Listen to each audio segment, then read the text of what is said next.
प्रश्न 1 का पहला भाग है, सुखाधिकार की परिभाषा दीजिए। साथ ही सुखाधिकार के आवश्यक तत्वों का उल्लेख कीजिए।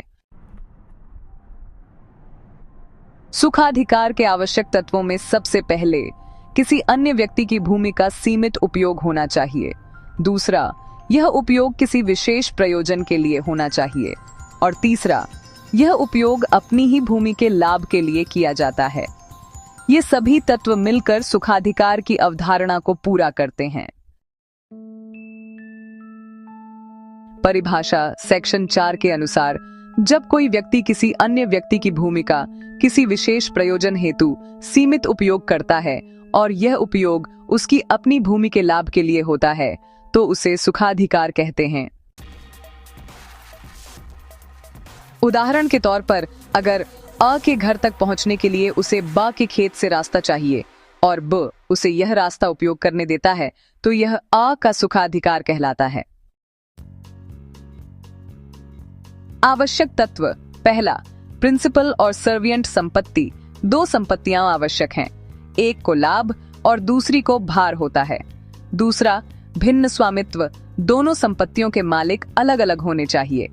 तीसरा, किसी विशेष उद्देश्य के लिए उपयोग। यह अधिकार किसी एक सीमित प्रयोजन जैसे रास्ता, पानी, प्रकाश आदि हेतु होता है। चौथा, स्थायी या सीमित अधिकार। यह अधिकार अस्थायी या स्थायी हो सकता है। पांचवा, संपत्ति से जुड़ा अधिकार। सुखाधिकार व्यक्तिगत नहीं बल्कि संपत्ति से जुड़ा होता है।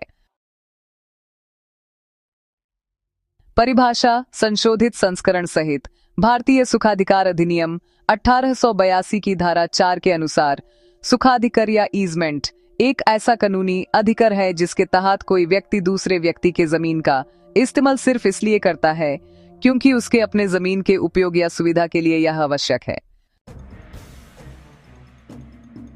विद्वानों के मत अनुसार, मार्कबी के अनुसार, ईजमेंट वह अधिकार है जो किसी संपत्ति पर बिना स्वामित्व के भी किसी और के अधिकार को सीमित करता है। सैलमंड के अनुसार, ईजमेंट एक लाभदायक भार होता है जो एक संपत्ति पर दूसरी संपत्ति के हित में आरोपित किया जाता है। आवश्यक तत्व पहला, प्रिंसिपल और सर्विएंट भूमि। ईजमेंट तभी होता है जब दो संपत्तियां हों, एक जिसको लाभ मिल रहा हो और एक जिस पर अधिकार लादा गया हो। दूसरा, भिन्न स्वामित्व। ईजमेंट केवल तब बनता है जब दोनों संपत्तियों के मालिक अलग हों। तीसरा, विशिष्ट उद्देश्य। यह अधिकार एक विशिष्ट कार्य जैसे रास्ता निकालना, पानी ले जाना, प्रकाश या वायु प्राप्त करना आदि हेतु होता है।